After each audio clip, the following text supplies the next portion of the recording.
Okay, friends, once again, welcome back and very good evening to everybody. I hope you all are safe, your family member, your relative, your parents, your friends, all are safe. And you are enjoying this new era, this new way of learning. Friends, on the last session, we are just about to finish this chapter.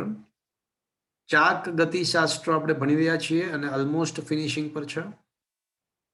થોડા competitive એક્ઝામિનેશન્સના આધારિત doubts આપણે discuss કરી નાખીએ એટલે આ chapter પતી જશે.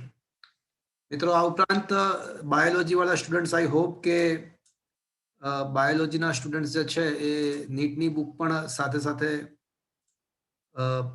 Refer કરતા હશે અને ડાઉટ્સ તમારે એમાં જો હોય તો પૂછવા જોઈએ. JEEની બુક ટૂંક જ સમયમાં તમને આપવામાં આવશે. દળદાર બુક છે. સર 20 સુધી કયા છેલ્લે આપણે હા સીબીએસઈ પીએમટી માં ઓકે.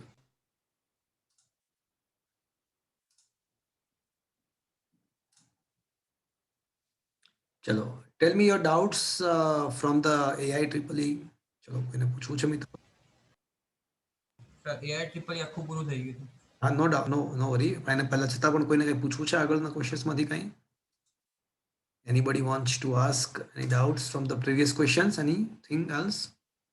ચલો CBSE PMT માં 1 to 20 ની અંદર કોઈને કંઈ પૂછવું છે?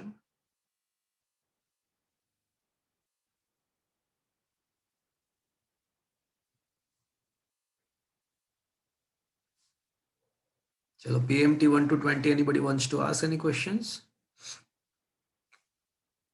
નો sir. Okay. Up to 25 to 24. Anybody wants to ask up to 24? ના સર એમ્સમાં છે, એમ્સમાં બીજો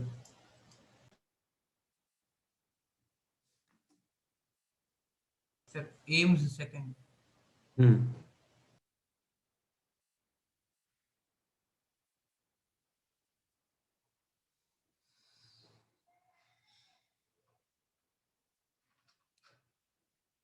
Okay.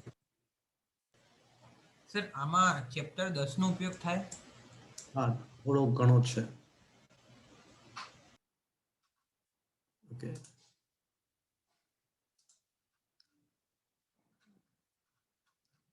શું કહેજો જો એમ્સના 10મા ક્વેશ્ચનમાં?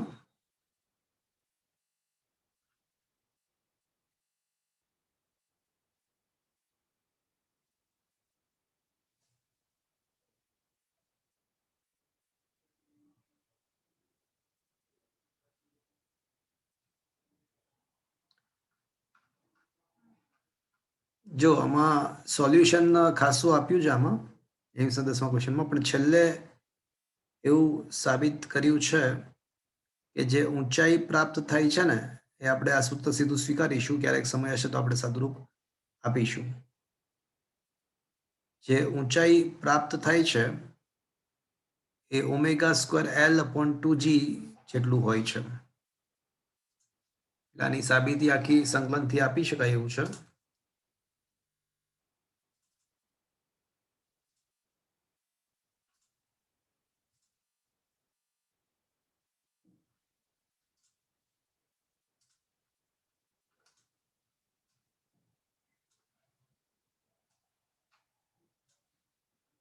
ઓકે,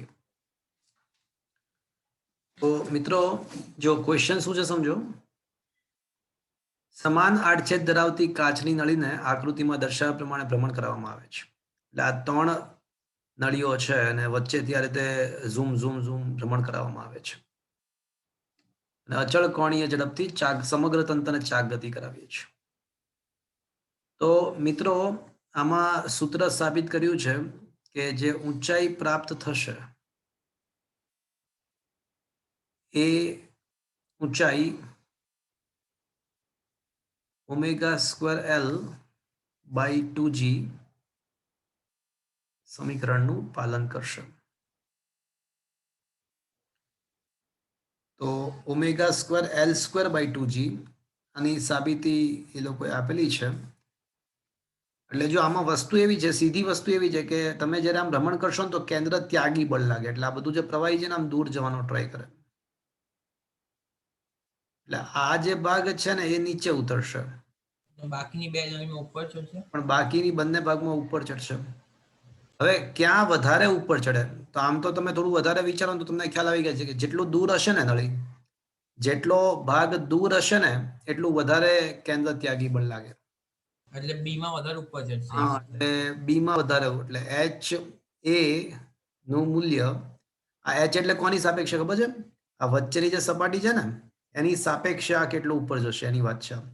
એટલે આ એચ એ શું દર્શાવે છે ખબર તમને? વચ્ચેના ભાગની સાપેક્ષે કેટલું ઉપર ચડશે એ બતાવે છે. સમજ્યા તમે આખી વસ્તુ? સ્ટાર્ટિંગમાં તો બધી જ સપાટીઓ સરખી ઊંચાઈ સુધી ભરાયેલી હોય સ્ટાર્ટિંગમાં, પણ પછી ભ્રમણ સ્ટાર્ટ થાય પછી એ પાસેની ઊંચાઈ વચ્ચેની સપાટીની સાપેક્ષમાં કેટલું હશે વધારે ઊંચાઈ, એટલે એ બાબત દર્શાવે છે. એમાં આવશે omega square L square by 2g આવશે, અને એચ બી નો વિચાર કરો તો એ શું આવશે? ઓમેગા સ્ક્વેર 2l સ્ક્વેર, કારણ કે એનું કેન્દ્ર છે 2l છે જો મધ્યથી મિત્રો હા. 1 2 તો ઓબ્વિયસલી એચ બી જે છે ને એ એચ એ કરતા વધારે હશે.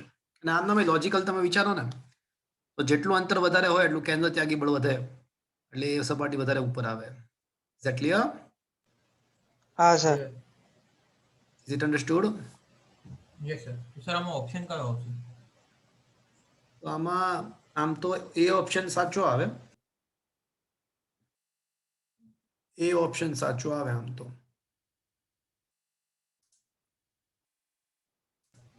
આ પાછળ એ જ આપેલું. પણ એમાંય વધારે સચોટ કયો આન્સર આવે? બી વિભાગમાં વધારે ઉપર બી માં ઉપર ચડશે, એની વધારે સાપેક્ષે. ઉપર. હા, એની સાપેક્ષે બી વધારે ઊંચાઈ પ્રાપ્ત કરશે. Is that clear friends? હા સર. ચલો તેના પછી 3.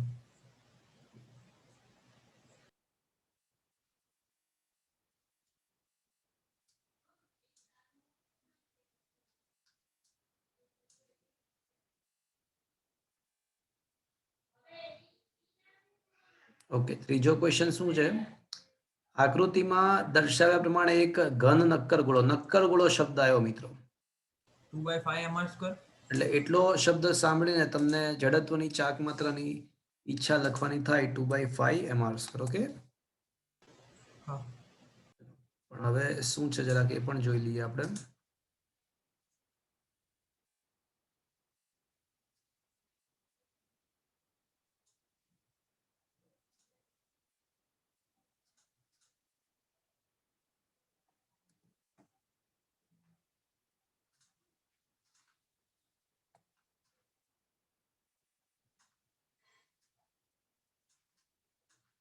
ઓકે, શું કહે છે? આકૃતિમાં એક ઘન ગોળો ઘર્ષણ રહિત સમક્ષી સપાટી પર ગબડી રહ્યો છે અને રેખીય વેગ v છે, તો v નું મૂલ્ય કેટલું હોય કે એ ઢાળની h ઊંચાઈએ ચડે? તો મિત્રો આ તમે જો વિચારો ને તો એક્ઝેક્ટલી આપણે જે થિયરી ભણ્યા એના કરતા ઉલટું છે. થિયરીમાં એવું ભણ્યા હતા કે mgh નું હાફ i ઓમેગા સ્ક્વેર અને હાફ mv સ્ક્વેર માં રૂપાંતર થાય, હા કે ના? હા, રેખીય ગતિ. હા સર. અહીંયા ઉલટું આવશે. Is that clear friends? હા, રેખીય ગતિ ચાક ગતિનો પરથી સ્થિતિ ઊર્જા વધશે. હવે આ ઘર્ષણ રહિત શબ્દ છે ને એ ઘર્ષણ રહિત ના હોઈ શકે, ઘર્ષણ સહિત હોવું જોઈએ. ઘર્ષણ રહિત તો શક્ય જ નથી. પૂછો ક્યું? કારણ કે સર પદાર્થ સરકવા માંડે. હા, ગબડાવો છે ને તો ગબડવાનું તો જ શક્ય બની શકે જે ઘર્ષણ હાજર હોય. એટલે રકમમાં થોડીક મિસ્ટેક છે, આપણે ઘર્ષણ સહિત છે એવું રાખીશું. અને આ પદાર્થ ગબડતો ગબડતો ગબડતો ગબડતો ઉપર ચડી જાય છે, પણ એની એ જ વાત થશે, એની એ જ વાત થશે. mgh નું half i omega square plus half mv square માં રૂપાંતર થશે. Is that clear friends? અને જો તમને યાદ હોય તો આ સૂત્રમાં આપણે છેલ્લે એવું સાબિત કર્યું હતું કે આવા સંજોગોમાં ઢાળના તળિયે નીચે આવતી વખતેનો વેગ, એના બદલે અહીંયા આગળ એવું વિચારીએ કે ભાઈ ઉપર ચડાવવા માટે જરૂરી વેગ સરખું થયું ને, h ઊંચાઈએથી ગબડીને નીચે આવે ત્યારનો વેગ, અથવા નીચેથી ઉપર જાય તો એ માટે નીચે તકનો જરૂરી વેગ નું સૂત્ર આપણે સાબિત કર્યું હતું. એ જ સૂત્ર અહીંયા લાગુ પડી શકે છે. 1 + k² r². યાદ આવે છે મિત્રો? હા સર. પણ અહીંયા આગળ નક્કર ગોળો છે, જડત્વની ચાક માત્રા 2/5 mr², એમાં તમે m હટાવી દો એટલે k સ્ક્વેર મળી જાય, તો k સ્ક્વેર ની કિંમત તમારી ઇન્ટુ r, તો અહીંયા તમે કિંમત મૂકી દો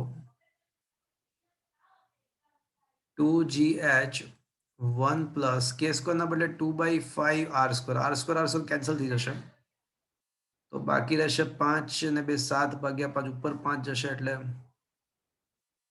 10/7. 10/7. gh. તો દેટ્સ એટલે આ મિનિમમ વેગ, આટલો વેગ તો હોવો જ જોઈએ. આનાથી વધારે હોય તો કોઈ ટેન્શન નથી, આનાથી ઓછો હોય તો શું થાય, એ નીચે ઉપર ના ચડી શકે. ના ચડી પાઈ શકે. જશે. આ બાત સમજ में? Is that clear? આ clear છે. હા સર.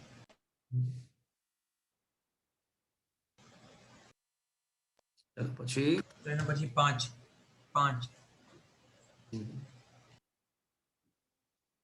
પાંચમો રહેવા દો, અલગ છે, એ રહેવા દો. એમાં શું દ્રવ્ય આપ્યું છે એ જ નહીં ખબર પડતી. હમ શું આપ્યું છે એ જ નહીં ખબર પડતી. એટલે હું કહું તમને, ચલો શું છે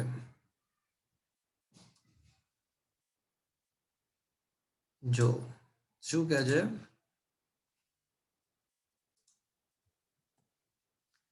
આકૃતિમાં દર્શાવ્યા પ્રમાણે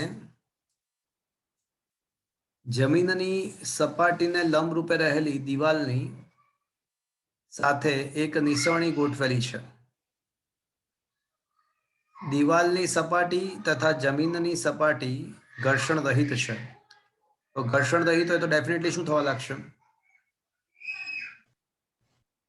સરકવા સરક પણ આ જે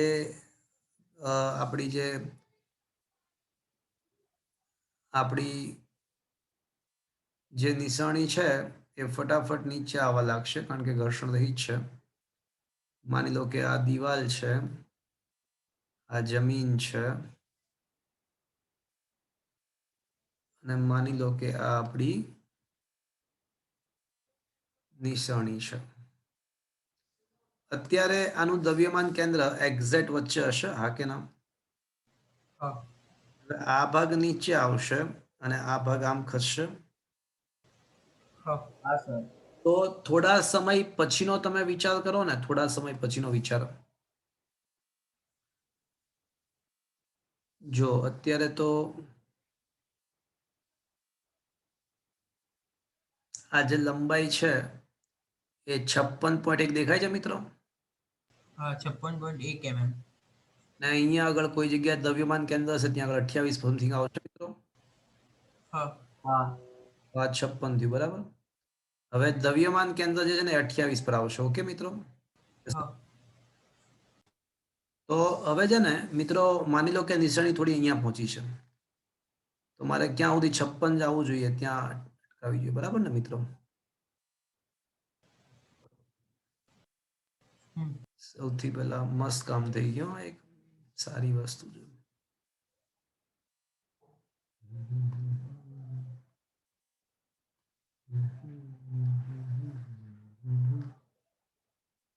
ઓકે, હવે નિશાનીને 56 વાળી નિશાની માની લો કે હવે થોડી નીચે આવી ગઈ છે, તો 56 58 હતું ને, 56 હતું. 56.1 હતું. ઓકે, આ 56 આવી ગયું અહીંયા આગળ. ઓકે હા ઓકે, અને હવે આપણે ક્યાં અટકવાનું છે? 28 છે. 28 અહીંયા આવશે, જો સમજ્યા? અહીંયા હા કંઈક, એનો મતલબ કે દ્રવ્યમાન કેન્દ્રનું લોકેશન અહીંયા આવશે. હા એ રીતે એક પછી એક વિચારતા જાઓ. ચલો હજી થોડું આપણે આગળ વધીએ. તો દ્રવ્યમાન કેન્દ્રનું લોકેશન ક્યાં આવે? ચલો માની લો કે આપણી જે નિશાની છે એ માની લો કે આટલી નીચે આવી ગઈ. તો હવે 56 તમારું થઈ જશે અહીંયા આગળ. તો હવે એનું અડધું એટલે 26 તમારું કોઈક અહીંયા આગળ થશે મિત્રો, એટલે 28 28 સર. 28. હા વોટ એવર, એટલે અહીંયા કોઈ જગ્યા આવશે. આ વાત સમજ ને હમ એ રીતે એક પછી એક હા સર પછી વિચારશો ને મારી દ્રષ્ટિએ આનો દ્રવ્યમાન કેન્દ્રનો શિફ્ટિંગ આ રીતે થશે આ જે એટલે છે ને એ પ્રમાણે એટલે મને એ લાગે છે પણ આમાં આન્સર આઈ થિંક બી આપ્યો છે સી પણ આપ્યો છે સર સી. બી આપ્યો છે એ તો શક્ય જ નથી સમજ્યા તમે હા તો દ્રવ્યમાન કેન્દ્રની ગતિનો સાચો માર્ગ ખોટો જ છે ને એટલે આપણે જો એક પછી એક લેતા ગયા તો સ્પષ્ટ રીતે આપણને શું દેખાયું કે ગતિમાં નીચે તો નો જ આવે ને આમ તો નીચે ના જ આવી શકે ને એ તો શક્ય જ નથી ને આ હા બધું એ તો શક્ય જ નથી હા સર હા સર હા ઓપ્શન એ જ આવે દ્રવ્યમાન કેન્દ્રનો ગતિનો પથ કેવો હશે ઇઝ ધેટ ક્લિયર હા ઓકે ઓકે સર. હા સર ચલો સર 10. સમજ્યા ને મેં શું સમજાવ્યું હમણાં તમને એ ખ્યાલ આવ્યો એક પછી એક સિચ્યુએશન લેતા જાઓ 56 56 હમ 56 હે ને તો દ્રવ્યમાન કેન્દ્ર 28 28 પર મૂકતા જાઓ તો ડેફિનેટલી ઓપ્શન એ જેવો વિચાર આવશે તમને okay okay sir. Okay sir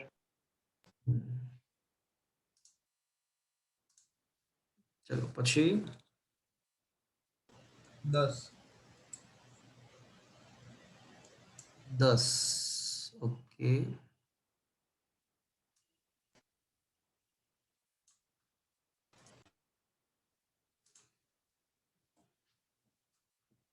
સમાન એલ લંબાઈ ધરાવતી બાજુવાળો એક સમબાજુ ત્રિકોણના ખૂણાઓ પર એમ દળના 3 ગોળાઓ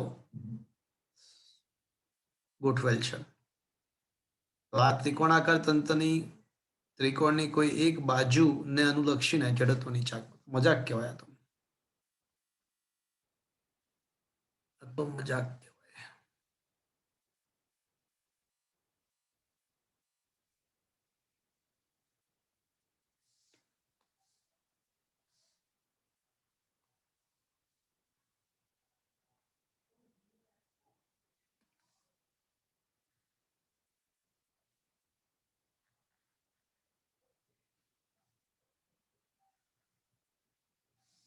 ચલો ત્રિકોણના 3 શિરોબિંદુ પર આપણે એમ દળ રાખીએ પણ હવે ભ્રમણાક્ષ છે ને કઈ લેવાની છે ખબર છે ભ્રમણાક્ષ તમારે કોઈ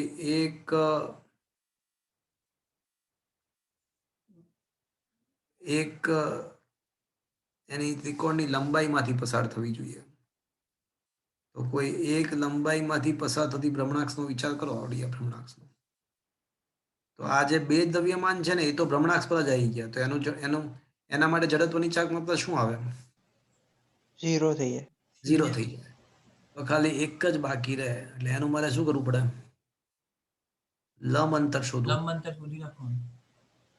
તો હવે જડત્વની ચાક માત્રા mr² +0 +0 +0 0 કેમ ખબર પડી ને તમને હમ હવે મારે r શોધવું પડે સમબાજુ ત્રિકોણ છે એટલે આ ખૂણો કેટલો હશે 60.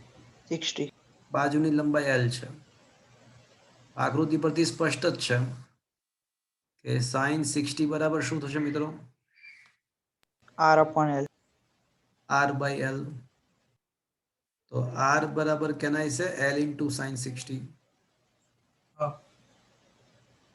અને sin 60 √3/2. થશે હા m into √3l/2 નો વર્ગ તો 3/4 ml² આપણો આન્સર આવી જશે આયા બાત સમજ में फ्रेंड्स હા sir. is that clear friends હા સર હા it's a simple question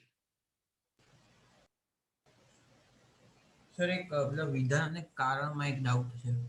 વિધાન કારણ ના કરતા એ બધા કેન્સલ થઈ ગયા છે એમ્સમાં પૂછાતા હતા હવે નથી આવતા તો તમારો પછી ટાઈમ ના બગાડશો સર કરેલું છે એમાં એક ડાઉટ છે.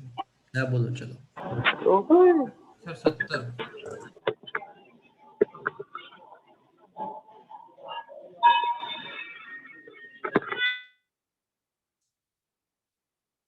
17 જુડોનો ખેલાડી તેના પ્રતિસ્પર્ધીને જમીન પર પછાડવા માટે પ્રથમ તેને કમરમાંથી પકડી વાળીને પોતાના સાથળ પાસે લાવીને ગોળ ફેરવે છે.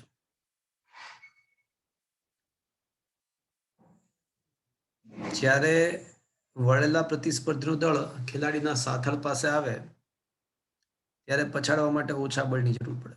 તો આમાં કારણ શું છે, સવાલ શું છે, મને થોડી ખબર હોય નાખવી. એમની આમાં જવા દો ને, ટાઈમ ના બગાડો, ખરેખર કહું છું, ખોટો ટાઈમ ના બગાડો. કેન્સલ થઈ ગઈ છે વસ્તુ. ચલો એની સિવાય પૂછો મને.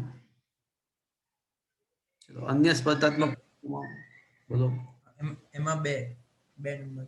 અન્ય સ્પર્ધાત્મકમાં બીજું 10 કિલોગ્રામ અને 4 કિલોગ્રામ ના બે બ્લોકને વજન રહિત સ્પ્રિંગના છેડે ઘર્ષણ રહિત સપાટી પર બાંધેલા છે.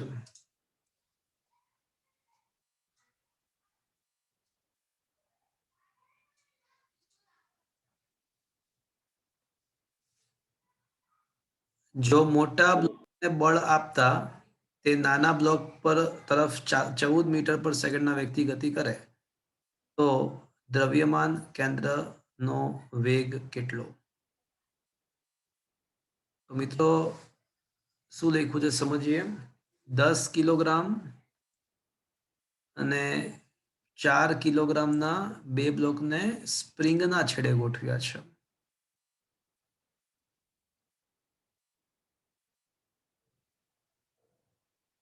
ચલો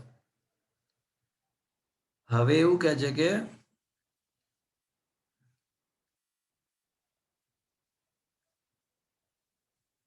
આ 10 કેજી અને આ 4 કેજી. હવે મોટા બ્લોકને બળ આપતા તેને 14 મોટા બ્લોકને આપણે હવે બળ લગાડીએ છીએ અને 14 મીટર પર સેકન્ડ ના વેગથી એ નાના બ્લોક તરફ ગતિ કરે છે. તો હવે દ્રવ્યમાન કેન્દ્રનું શું થાય? સ્પ્રિંગ છે એટલે થોડો લોચો પડશે, કારણ કે સ્પ્રિંગમાં શું થશે, સંકોચન વિસ્તરણની ઘટના ઘટશે. એટલે આ 4 કિલોગ્રામ ના પદાર્થને પણ કંઈક ઉર્જા પ્રાપ્ત થશે અને એ પણ કંઈક ગતિમાં આવશે, એનો વેગ મળી જાય. હા, પછી તો જો એટલે 4 કેજી નો વેગ મળી જાય ને પછી તો સિમ્પલ જ છે. પછી તો દ્રવ્યમાન કેન્દ્રનો વેગ m1v1 plus m2v2 upon m1 plus m2 જ કરવાનું છે. અને 4 કેજી નો પદાર્થ કેટલા વેગથી ગતિમાં આવશે એ વિચારવા લાયક વસ્તુ છે.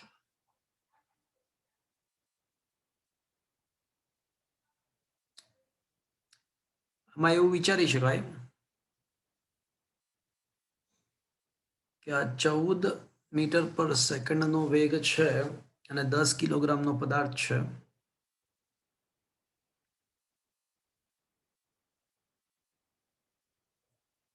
કદાચ આ રીતે થવું જોઈએ. આમાં કદાચ કે સૌથી પહેલા વેગમાન સંરક્ષણનો નિયમ વાપરીએ. તો m into v1 is equals to m1v is equals to m1v1 plus m2v2.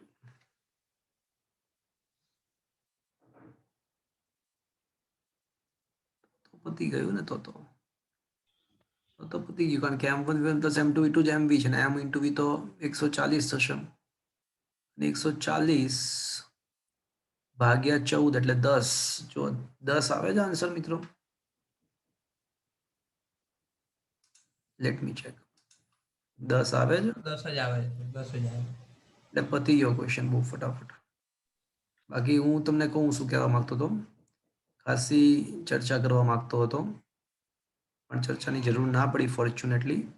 કહું તમને શું કહું કે હું એક જ મિનિટ કહું તમને. બાકી આમાં તો હા 10 આવી ગયો, પતી ગઈ વાત. પણ ખરેખર શું થાય હું તમને સમજાવું. આમાં છે ને બે વસ્તુ થાય. ચલો અહીંયા તો આપણો ફોર્ચ્યુનેટલી આપણો સીધો આન્સર આવી ગયો કે m1v1 plus m2v2 upon m1 plus m2. m1v1 plus m2v2 is m into v છે. એટલે 10 કિલોગ્રામ પર 14 નું વેગ આવ્યો સ્ટાર્ટિંગમાં ભાગ્યા 10 ને 4 14 એટલે આન્સર તમારો આવી જશે 10 મીટર પર સેકન્ડ. બાકી ખરેખર તમારે આમાં શું કરવું પડે ખબર છે? આમાં તમારે M1 અને V1 અને V2 બંને શોધવું હતું. તો V1 અને V2 તમારે ધારો કે ચલો માની લો કે આ જ ક્વેશ્ચનમાં તમને ખાલી એવું પૂછ્યું છે કે હવે 10 કિલોગ્રામ આવું બળ લગાડ્યા બાદ 10 કિલોગ્રામ અને 4 કિલોગ્રામ પરનું 10 કિલોગ્રામ અને 4 કિલોગ્રામ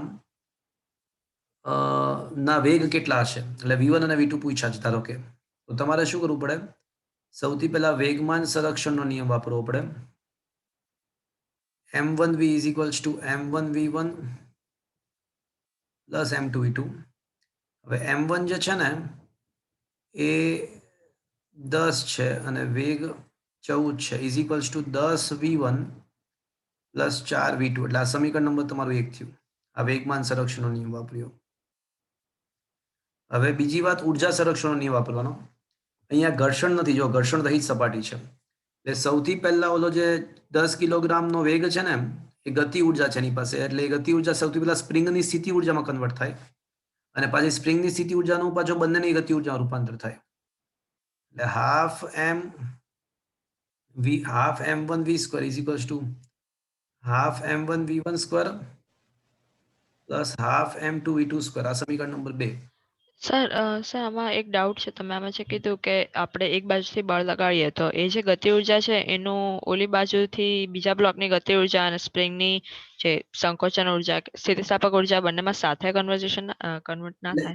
હું તમને કોઈ સ્ટેપ બાય સ્ટેપ થાય સૌથી પહેલા બ્લોક માત્ર લેફ્ટ હેન્ડ સાઈડ નો જે બ્લોક છે ને 10 કિલોગ્રામનો એને ગતિ મળી કે નહીં હા કે ના મળી હા એટલે હવે એને કારણે શું થશે કે આખી સ્પ્રિંગ સંકોચન પામશે હજી આના પર અસર આવી જ નથી હો સમજ્યા ને એટલે સૌથી ઓકે ગતિ ઉર્જાનું સ્પ્રિંગની સ્થિતિ ઉર્જામાં રૂપાંતર થશે ઓકે અને ઓકે સર પછીના સ્ટેપમાં એ સ્પ્રિંગની સ્થિતિ ઉર્જાનું પાછું બંને બ્લોકની નવી ગતિ ઉર્જા રૂપાંતર થશે. એટલે સર જે પહેલા જે રૂપાંતર થાય છે એ આખું સ્થિતિ ઉર્જામાં રૂપાંતર થઈ જાય છે પહેલી વારનું half okay m1 square half m1 v square નો સૌથી પહેલા હાફ m1 v સ્ક્વેર નો સૌથી પહેલા હાફ kx સ્ક્વેર માં રૂપાંતર થાય અને પછી એનું રૂપાંતર થઈ જશે half m1 v1 square plus m2 v2 square મેં વચ્ચેનો આ સ્ટેપ ગપચાવ્યું ખબર પડી તમને હા સર હા સર સમીકરણનો ઉપયોગ કરો પછી v1 અને v2 શોધો અને પછી v1 અને v2 ની કિંમત અહીંયા મૂકો એટલે આપણો જવાબ આવે પણ એના બદલે ફોર્ચ્યુનેટલી પહેલા જ ક્વેશ્ચનમાં પહેલા જ ટ્રેકમાં આપણું કામ થઈ ગયું ઇઝ ક્લિયર હા સર એક સર, સવાલ છે સર. બીજો બોલો સર આમાં જેમ કે જો આપણે 10 કિલોના પદાર્થને બળ આપ્યું હવે આની જગ્યાએ જો 4 કિલો વાળા પદાર્થને બળ આપીએ તો 10 કિલો વાળો પદાર્થ ખસે કે ના ખસે હશે ને પણ એ પછી સ્ટાર્ટિંગમાં ના ખર્ચે પણ છેલ્લે ખર્ચ વાંચો કારણ કે સ્પ્રિંગ છે ને એટલે આપે ને બંનેના વેગ મળશે જો જેમ કે અહીંયા પણ v1 અને v2 મળે જ છે ને આપણને આ બે સમીકરણનું સમાધાન કરશો એટલે v1 અને v2 તમને મળી જશે જો ઓકે પણ સર એ જે 10 કિલો વાળો પદાર્થ ઓછો ખસશે હા એટલે v1 અને v2 શોધો એટલે ખ્યાલ આવી જાય તમને ઓકે સર આજે તમે સિમ્પલ રીત કરી એમાં m1 v1 માં તમે 10 કેમ લખ્યું છે m1 10 છે ને m2 4 છે એટલા માટે તો સર m2 v2 તમે સાથે નહીં લખ્યું m1 10 v1 શોધવાનો છે m2 4 v2 શોધવાનો છે બોલો શું થયું શું કહેવા શું ઓકે ઓકે અરે હા ઓકે સર હા ઓકે હા સર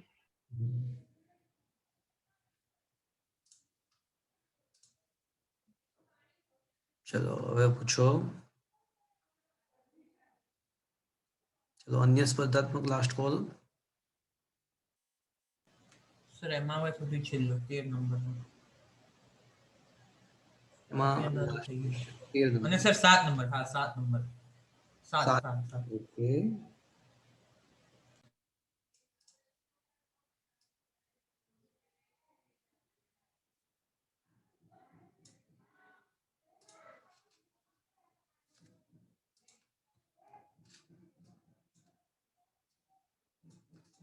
એ બાજુ વાળા સમબાજુ ત્રિકોણના 3 શિરોબિંદુ પર m1 m2 અને m3 દળના કણો મૂકેલા છે અને m1 માંથી પસાર થતી ઊંચાઈ નહીં, અક્ષ છે. અક્ષને અનુલક્ષીને તંત્રની જડત્વની ચાક માત્રા શોધવાની છે. તો પરિમાણમાં શું છે? જો સર ઊંચાઈ વાળી એટલે ઊંચાઈ નથી, અક્ષ શબ્દ અક્ષ છે, ઊંચાઈ નથી. ઊંચાઈ શબ્દ જ નથી, અક્ષ શબ્દ છે. ઊંચાઈ શબ્દ જ નથી, અક્ષ શબ્દ છે.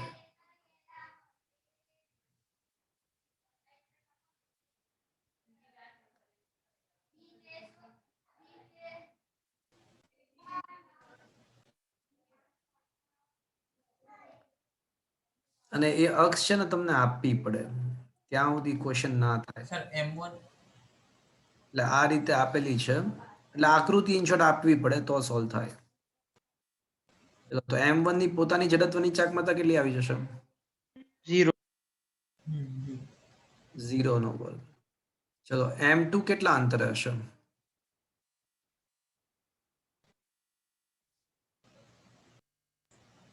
M2 કેટલા અંતરે હશે બોલો?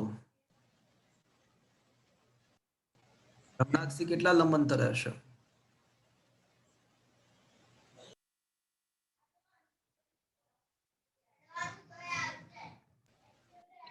A/2. A/2. A/2 exactly A/2 જ આવશે. આયા બાત સમજ में? હા અને M3 કેટલા અંતરે આવશે? A બસ તો પતી ગયો.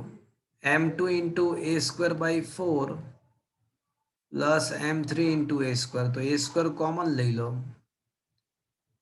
તો M2/4 plus M3. Is that clear? હા પણ એવો તો કોઈ ઓપ્શન જ ઓપ્શન નથી. જ નથી. હા એટલે આકૃતિ કઈ આપી છે જોવી પડશે મારે. સર આમાં કદાચ એવું ના થાય કે M1 થી M2 અને M1 ને એટલે એવું નહીં, આકૃતિ એ વગર. ઊંચાઈ વાળી અક્ષ.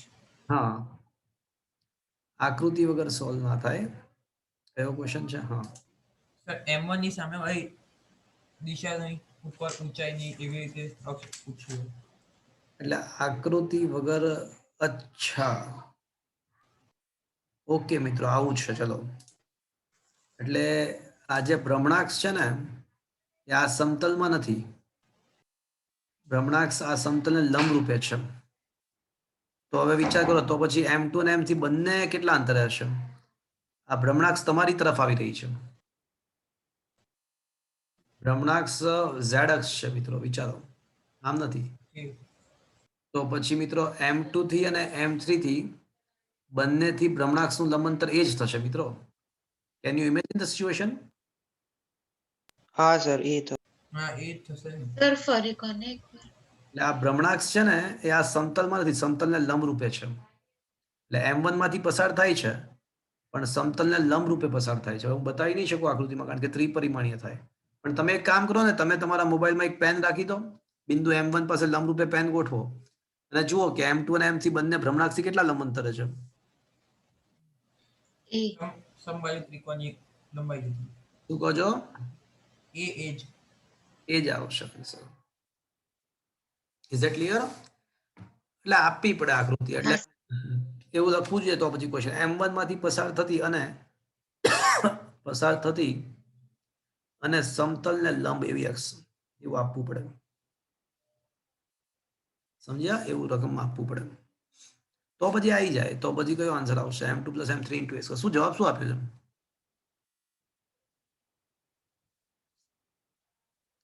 શું આપ્યું છે આન્સર? સર એમણે જોઈ લઈએ. એ જ આપ્યો છે. એ એ આપ્યો છે. M2 + M3 × A²/4. અચ્છા, ચલો જોવા દો મને શું કહેવા માંગે. સર મેં કીધું ને જવાબમાં એ લોકોએ પેલી અક્ષ લીધી છે. M1 માંથી પસાર થતી અને M2 અને M3 ને લંબ. અચ્છા, આ રહ્યો, આ રીતનો ક્વેશ્ચન છે. 22મો ક્વેશ્ચન એ જ છે. જુઓ,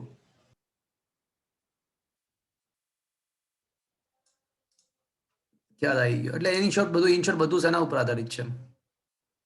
આકૃતિ આપવી પડે તમને, આકૃતિ આપવી પડે. લઈ જાય. હવે લખાણમાં જે લખ્યું છે ને એ પ્રમાણે ભ્રમણાક્ષ શું છે ને એ ખબર નથી પડતી, બરાબર?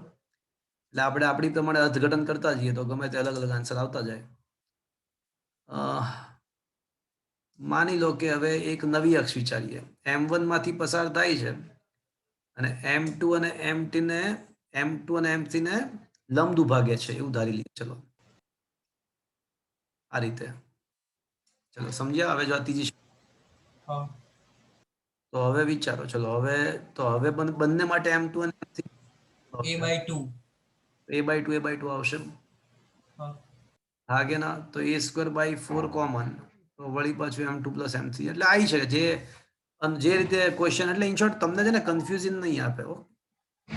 You don't need to you need not to worry. તમને એકદમ સ્પષ્ટ ક્વેશ્ચન પૂછ્યો હશે. Okay, don't worry. આમાં ઘણી બધી શક્યતાઓ બની શકે. Is it clear? ભ્રમણાક્ષની પસંદગી પર ધ્યાન. Okay sir. ચલો પછી સર 8. 8. ઓકે. બળયુગ્મ એટલે બે બળો સમાન મૂલ્યના હોય, પરસ્પર વિરુદ્ધ દિશાના હોય અને એક રેખસ ના હોય ને બળયુગ્મ કહેવાય. ને બળયુગ્મ શેની રચના કરે? જો સમાન મૂલ્યના અને વિરુદ્ધ દિશાના બળ હોય તો પરિણામી બળ તો શૂન્ય થઈ જાય. તો રેખીય ગતિ થાય કે ના થાય? ના થાય. તો બળયુગ્મ કઈ ટાઈપની ગતિની રચના કરશે? ચાક ગતિ. ચાક ગતિની. શુદ્ધ ચાક ગતિની. એમાં શું વાંધો છે? સ્પષ્ટ તો છે. બળયુગ્મ યાદ છે ને મિત્રો? બળયુગ્મને કોને કહેવાય? સમાન મૂલ્ય હોય, વિરુદ્ધ દિશા હોય, એક જ રેખા પર ના હોય એવા બે બળોના તંત્રને બળયુગ્મ કહેવાય. અને બળયુગ્મ વડે ઉદ્ભવતું ટોર્ક યાદ છે મિત્રો? બળયુગ્મ વડે ઉદ્ભવતું ટોર્ક યાદ છે? કોઈ એક બળનું મૂલ્ય ગુણ્યા બે બળો વચ્ચેનું લંબ અંતર. હા બળયુગ્મ વડે ઉદ્ભવતું ટોર્ક એટલે કોઈ એક બળનું મૂલ્ય ગુણ્યા બે બળો વચ્ચેનું લંબ અંતર. યાદ આવે છે મિત્રો? હા હા સર. ચલો 7મું ચેપ્ટર, લાસ્ટ કોલ. સર 13. કરો ને, હવે થઈ જશે. તમને આવડશે ને? હવે હમણાં કર્યું હતું એ ટાઈપનું જ તે. અરે હા બરોબર. એટલે L/2 ને એકવાર L/2 આવશે ને એકવાર L આવશે. એકવાર L/2 આવશે ને એકવાર L આવશે. ઓકે, ઓકે હા અમારે ખાલી 5/4 ml આન્સર આવશે. 1/4 + 1 એટલે 5/4. Is it clear? હા હા સર. ચલો, એનીબડી એલ્સ? Last call. 7 ચેપ્ટરમાં કોઈને કઈ પૂછવું છે? છેલ્લો. No sir. Okay, so let's start the gravitation. ગુરુત્વાકર્ષણના અમુક કન્સેપ્ટ હું તમને યાદ કરાવું છું. ફટાફટ આખું ચેપ્ટર એકવાર મેમોરાઇઝ કરાવું ને પછી થોડાક એવા પણ કન્સેપ્ટ શીખવાડીશ કે જે તમારા માટે નવા હોય.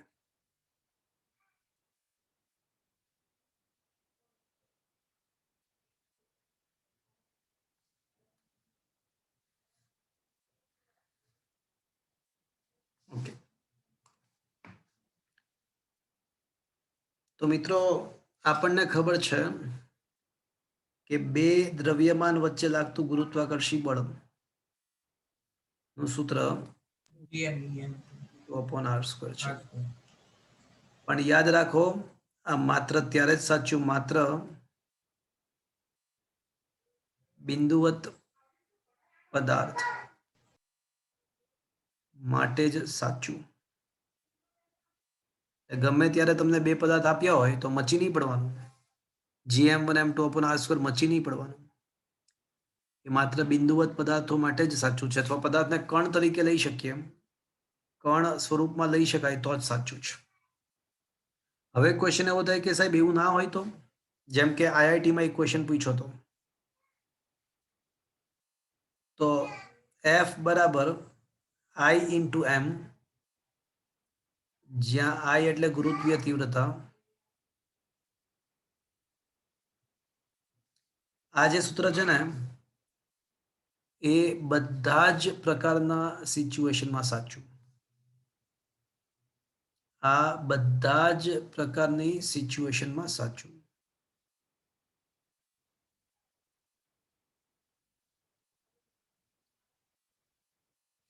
એક IIT નો પ્રશ્ન હું તમને શીખવાડું એટલે તમને ખ્યાલ આવે. એમાં એવું હતું કે એક ગોળો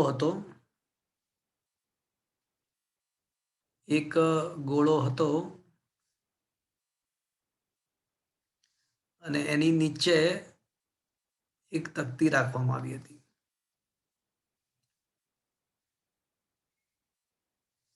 બંનેના કેન્દ્રો વચ્ચેનું અંતર બંનેના કેન્દ્રો વચ્ચેનું અંતર આપ્યું હતું કે ભાઈ બંનેના કેન્દ્રો વચ્ચેનું અંતર રકમમાં આ કલર તમે કરાયેલો છે ઓફલાઈન હવે આખું પૂરો કરું ત્યારે માત્ર તમને વાત કરી હતી આજે હું તમને આખો સોલ્યુશન સાથે સમજાવું તો બંનેના કેન્દ્ર વચ્ચેનું અંતર માની લો કે 5 મીટર છે ગોળાની ત્રિજ્યા 1 મીટર છે અને તકતીની ત્રિજ્યા માની લો કે 3 મીટર છે ગોળાની ત્રિજ્યા 1 મીટર તકતીની ત્રિજ્યા 3 મીટર ગોળાનું દળ 5 કેજી તકતીનું દળ 3 કેજી છે માની લો કે તો ક્વેશ્ચન એવો છે કે બંને વચ્ચે ગુરુત્વાકર્ષી બળ કેટલું લાગશે ગુરુત્વાકર્ષી બળ પૂછ્યું છે તો ક્વેશ્ચન એવો છે કે ગોળા અને તકતી વચ્ચેનું ગુરુત્વાકર્ષી બળ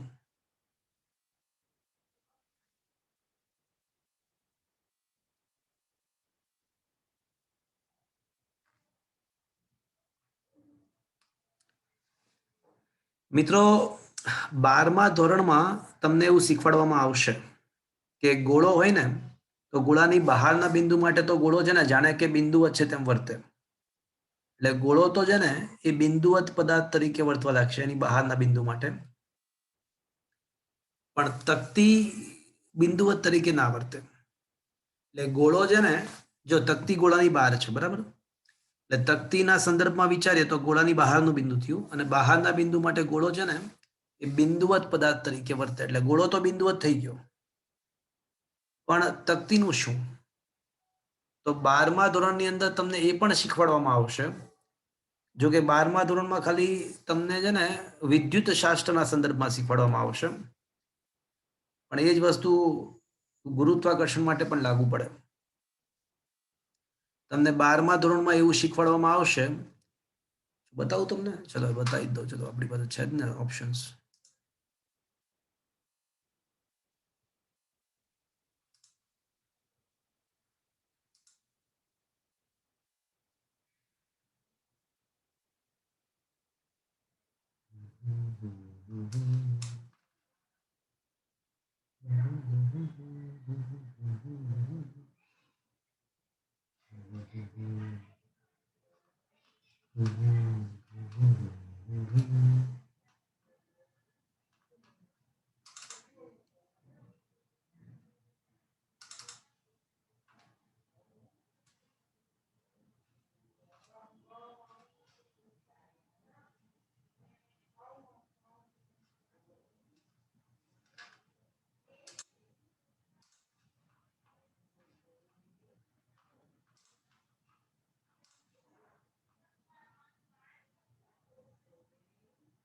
જો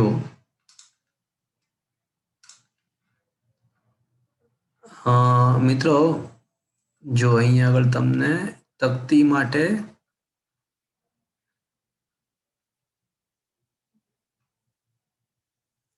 તકતીની રિંગ મારે તમને રિંગ કહેવાની હતી તકતીના બદલે તો રિંગ માટે જુઓ તમને રિંગ માટે તમને એક સૂત્ર આપ્યું છું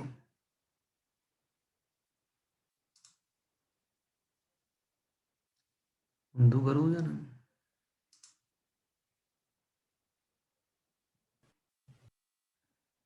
સર રોટેટ નું ક્યાં ઓપ્શન છે એમાં પહેલું હતું સર 2 તો વ્યૂ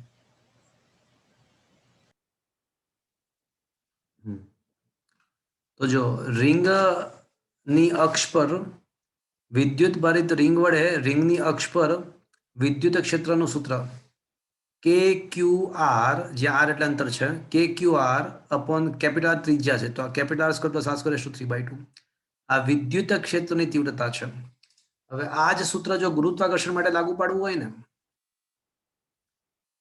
તો 12મા ધોરણની અંદર જેટલા વિદ્યુત ક્ષેત્રના સૂત્રો આવશે ને મિત્રો એ બધા જ સૂત્રો ગુરુત્વાકર્ષણ માટે લાગુ પડશે ખાલી કે ના જો વિદ્યુત બળ છે ને કે Q1 Q2 upon r square બરાબર છે મિત્રો એના બદલે ગુરુત્વાકર્ષી બળમાં શું આવે કે ના બદલે શું આવે છે જી m1 m2 upon r જ્યાં કે આવે ને ત્યાં શું મૂકી દેવાનું જી મૂકી દે જ્યાં Q આવે ત્યાં શું મૂકી દેવાનું m બાકી બધું એઝ ઇટ ઇઝ તો ગુરુત્વીય તીવ્રતાને I કહીએ તો I બરાબર શું આવે?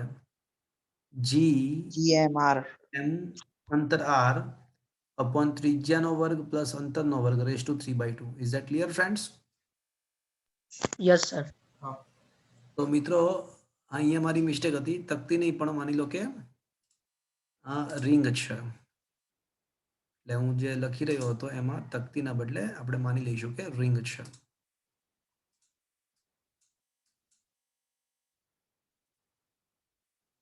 તો મિત્રો માની લઈએ કે આ રિંગ છે.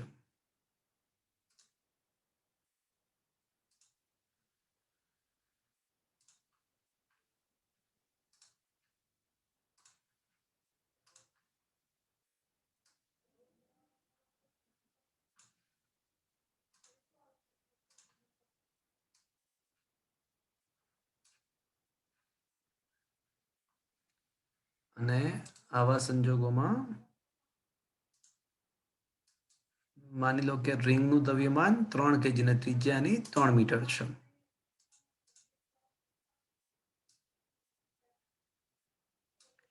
તો સૌથી પહેલા તમારે શું કરવાનું ખબર છે મિત્રો? રિંગની તીવ્રતા શોધવાની, રિંગની ગુરુત્વીય તીવ્રતા શોધવાની.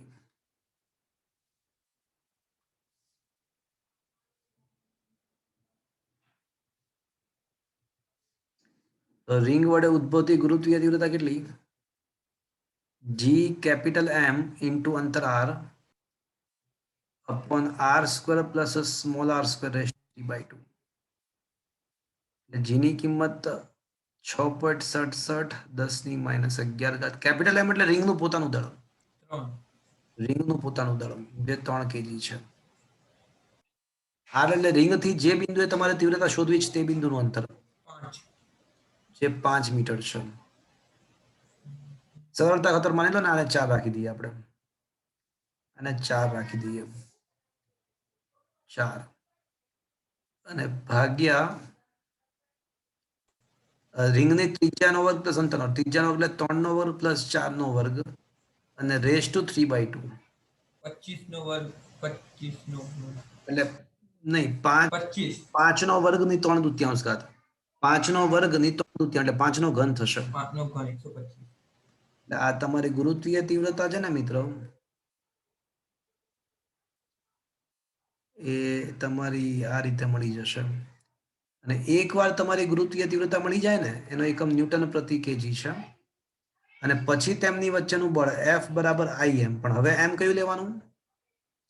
આને કારણે તો P પાસેની ગુરુત્વીય તીવ્રતા મળી ગઈ છે. હવે એ તીવ્રતાને ગોળાના દળ વડે ગુણી નાખીએ તો આપણને બળ મળી જાય. બળ મળી જાય.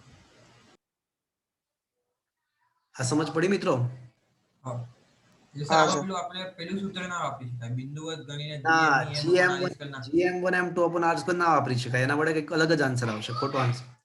એના વડે એટલે હું તમને આના ઉપરથી એવું પણ સમજાવવાનો ટ્રાય કરું છું કે જ્યારે 12મા ધોરણનું પહેલું ચેપ્ટર ચાલશે ને વિદ્યુત શાસ્ત્ર, ત્યારે એવા ઘણા બધા કિસ્સાઓ આવશે કે જેમાં આપણે વિદ્યુત ક્ષેત્રની તીવ્રતાઓ શોધવાની આવશે. અને જેટલી વિદ્યુત ક્ષેત્રની તીવ્રતાના જેટલા કિસ્સાઓ છે, બધા જ કિસ્સાઓ કોને લાગુ પડશે? ગુરુત્વાકર્ષણમાં. એઝ ઇટ ઇઝ લાગુ પડશે. Is that clear friends? એટલે સૌથી પહેલા એક ગુરુત્વાકર્ષી બળની આપણે વાત કરી, અને એમાં શું ધ્યાન રાખવાનું હતું JEE નીટમાં એ આપણે ડિસ્કસ કર્યું. હવે થોડા ગુરુત્વ પ્રવેગની વાત કરીએ. તો મિત્રો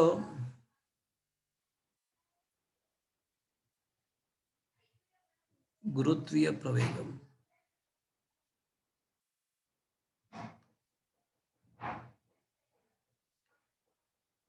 તો મિત્રો સૌથી પહેલા પૃથ્વી સપાટી પર ગુરુત્વ પ્રવેગ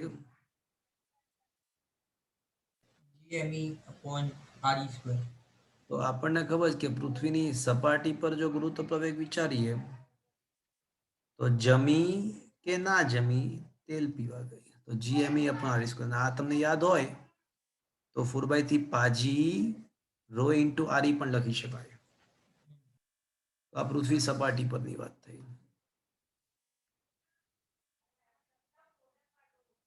પૃથ્વી સપાટીથી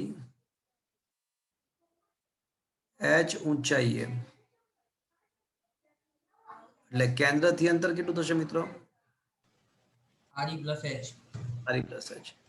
તો એ તમે જાણો છો મિત્રો કે આવા સંજોગોમાં સૂત્ર આપણને ખ્યાલ છે કે g at the h height is equals to જમી upon r square is equals to gme upon RE plus H plus square. h the whole square for any value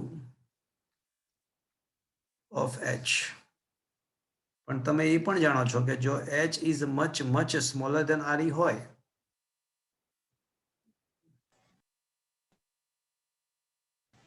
આપણે આગળ સાબિત કર્યું છે મિત્રો? હા કરેલું છે. હા સર. બરાબર છે મિત્રો? તો ચાલો હવે મિત્રો પૃથ્વી સપાટીથી ઊંડાઈ માટે પૃથ્વી સપાટીથી ઊંડાઈએ વિચારીએ G into 1 minus D upon R. તો એના માટે આપણને ખબર છે સૂત્ર શું હતું. તો g at depth d is equals to તમને ખ્યાલ હશે G into 1 minus D 1 upon. minus D upon R. એક હતું 4/3 પાજી રો સ્મોલ r એવું તમે લખી શકો 4/3 પાજી રો સ્મોલ r જ્યાં small r is equals to less than re અને એનાથી આપણે એવું પણ સાબિત કર્યું હતું કે આનું મૂલ્ય ge into 1 minus d by re પણ હતું. યાદ છે મિત્રો? હા સર. આલેખ દોરવામાં આવે મિત્રો આપણને ખબર છે કે g કેન્દ્રથી અંતર જો દોરીએ પહેલા ચડતો સૂર્ય ખાલી આવશે ને પછી પછી ધરતો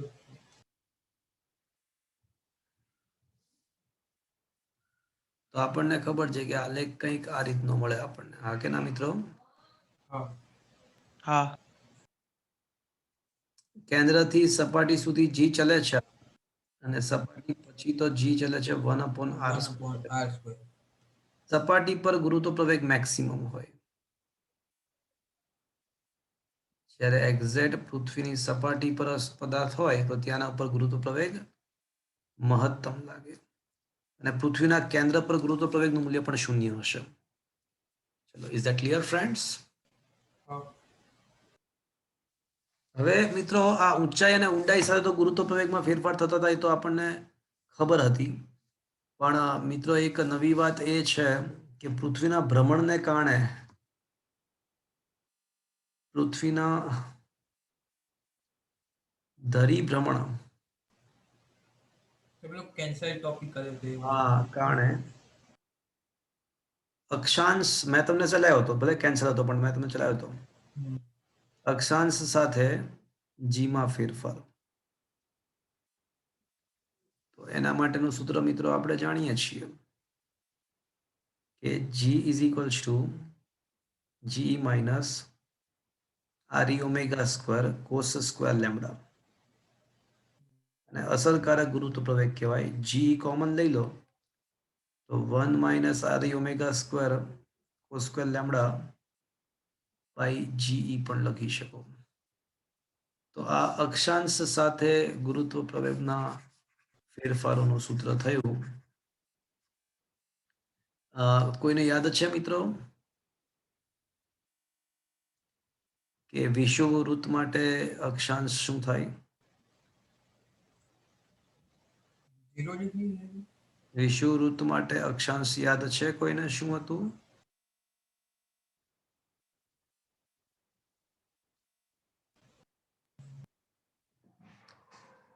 ને ધ્રુવ પ્રદેશ પાસે ધ્રુવ પ્રદેશ માટે 90 થાય. લેમ્બડા 90 તો લેમ્બડા એટ પોલ ધ્રુવ પ્રદેશ પાસે G dash બરાબર G થાય. હા તો g at pole is larger than g at equator. Okay, that is to be noted. ધ્રુવ પ્રદેશ પાસે ગુરુત્વ પ્રવેગ ઇક્વેટર કરતા મોટો હોય, કારણ કે બાદબાકી થવાનું બંધ થઈ જશે. તો મિત્રો આ ગુરુત્વ પ્રવેગની વાત થઈ. અલગ અલગ રીતે જે ફેરફારો થાય છે એના માટેની વાત થઈ.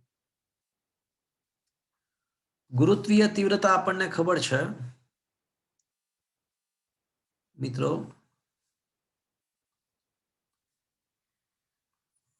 કે ગુરુત્વીય તીવ્રતાની વ્યાખ્યા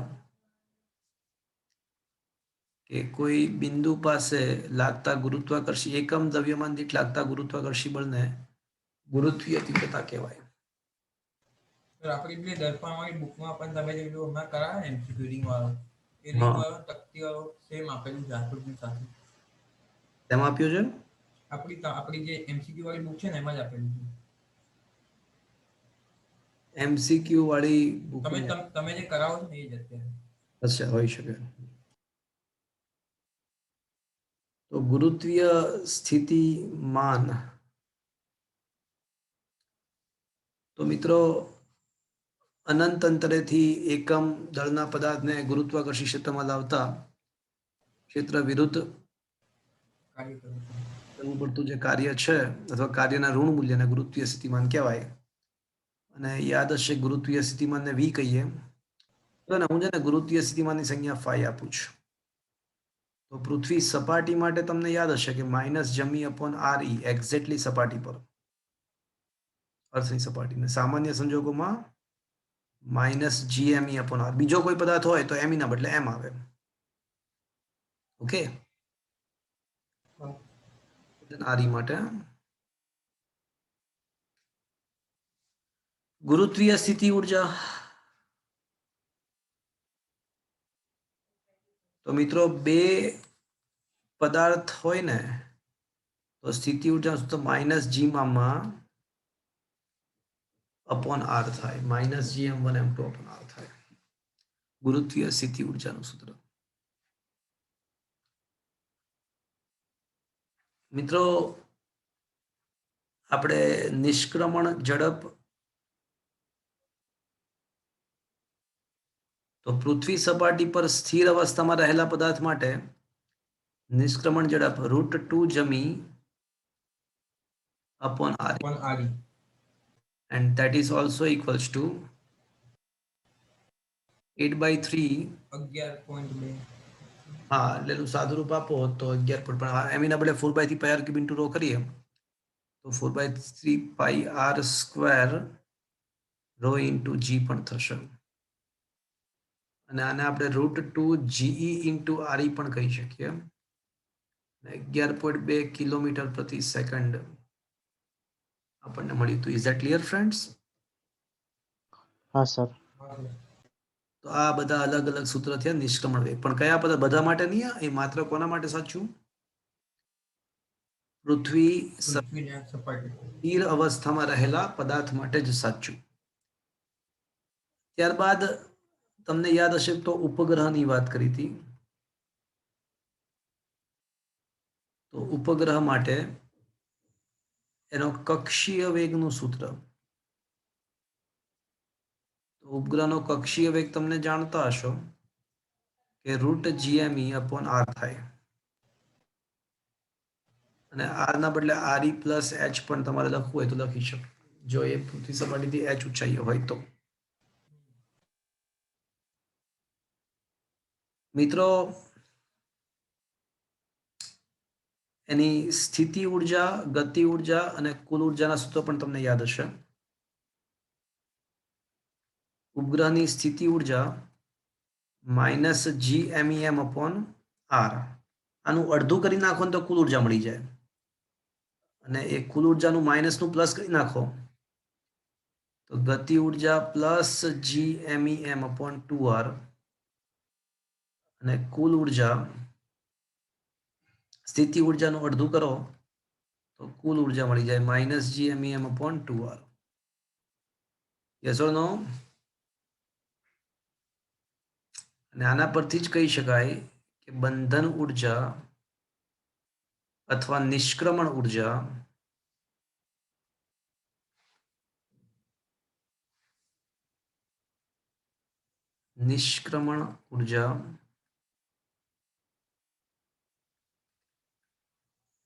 GMEM upon 2R લખી શકાય.